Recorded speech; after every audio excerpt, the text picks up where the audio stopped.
Dans cette vidéo, nous allons voir quels sont les composants de Kubernetes et comment est-ce que Kubernetes s'installe en fonction de l'environnement dans lequel vous êtes. Alors, quels sont les composants du coup de Kubernetes? Il faut savoir qu'on a deux types de nœuds. On a le master et le worker. Le master, c'est la machine, le ou les serveurs, parce qu'il peut en avoir plusieurs, qui vont permettre de piloter l'ensemble du cluster, qui va permettre de piloter les workers qui représentent en réalité les esclaves. Donc, au niveau du master, on a plusieurs modules. Je reviendrai sur chacun de façon très simpliste, parce que n'oubliez pas, nous sommes dans un cours d'introduction à Kubernetes. Il y a d'autres formations qui vous permettront de vous spécialiser sur les certifications, mais là, c'est une introduction.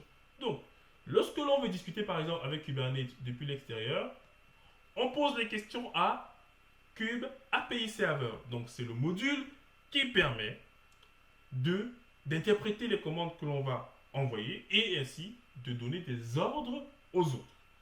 Ensuite, pour avoir l'état du cluster, pour savoir quelles sont les ressources qui sont actuellement créées au sein du cluster, Kube API va discuter avec etcd. Donc, le etcd, c'est une base de données de type clé-valeur qui va stocker toutes les informations que le cluster va souvent nous retourner. Si on veut voir la liste des nœuds, si on veut voir quels sont les conteneurs déployés, donc les pods déployés, ce sera écrit dans etcd. Toutes les informations du cluster seront écrites à l'intérieur. Maintenant, lorsqu'on va lui demander de faire quelque chose, déjà, il va voir si la chose est faisable. S'il voit que c'est bon, il va demander au kube scheduler de lui dire quelle est la procédure qu'il va suivre. Où est-ce qu'il peut envoyer ça. Donc, si on lui dit, je vais créer 10 pods, je vais déployer 10 fois une application, il va dire, ok, ben, je vais voir comment est-ce qu'on peut faire ça. Est-ce que je peux envoyer ça ici? Et du coup, il va lui sortir une feuille de route.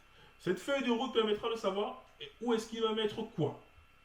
Lorsque c'est fait, l'information effectivement au niveau du Kube API Server, donc ça va retourner là.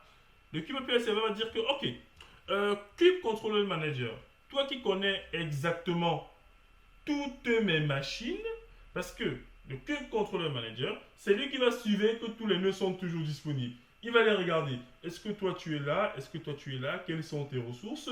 Est-ce que tu es capable de faire ça? Quelles sont tes capacités, etc. Donc c'est lui qui va cartographier les différents workers de disponibles. Et donc, pouvoir donner l'information au Kube API et ainsi qu'à l'ETC en disant, mets les informations à jour, voilà ce qui se passe. Donc, quand le Kube Controller Manager est informé, donc on regarde, est-ce que ces nœuds-là sont disponibles? Il dit oui, c'est bon, tu peux faire ce que tu veux. Le Kube API Server va donc lancer des opérations.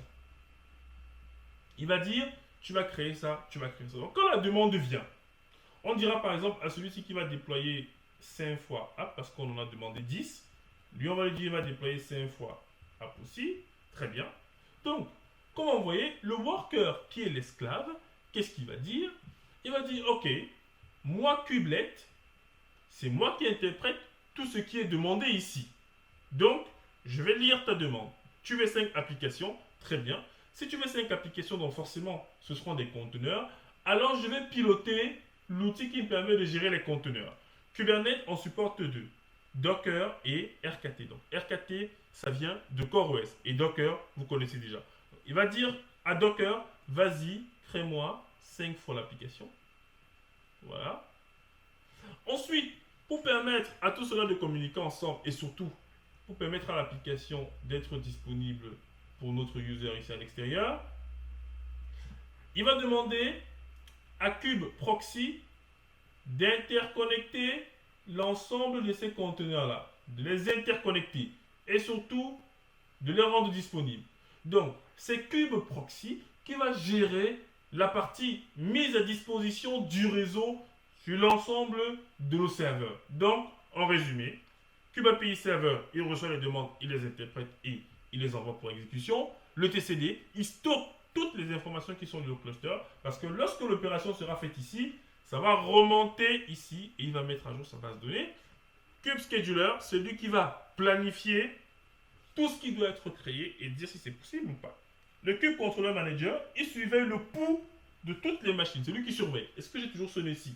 Dès qu'il se rend compte que un nœud met du temps à répondre, il dit ok, je n'ai plus d'user avec celui-ci, donc Scheduler ne planifie plus d'installer quelque chose là-bas.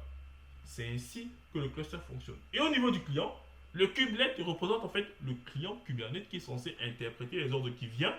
Et kubeproxy, c'est lui qui va permettre l'interopérabilité réseau, l'interconnexion réseau entre nos différents conteneurs et aussi leur mise à la disposition à l'extérieur. Donc maintenant, il est question de voir comment est-ce qu'on installe Kubernetes. Là, nous sommes juste dans la découverte de ces composants.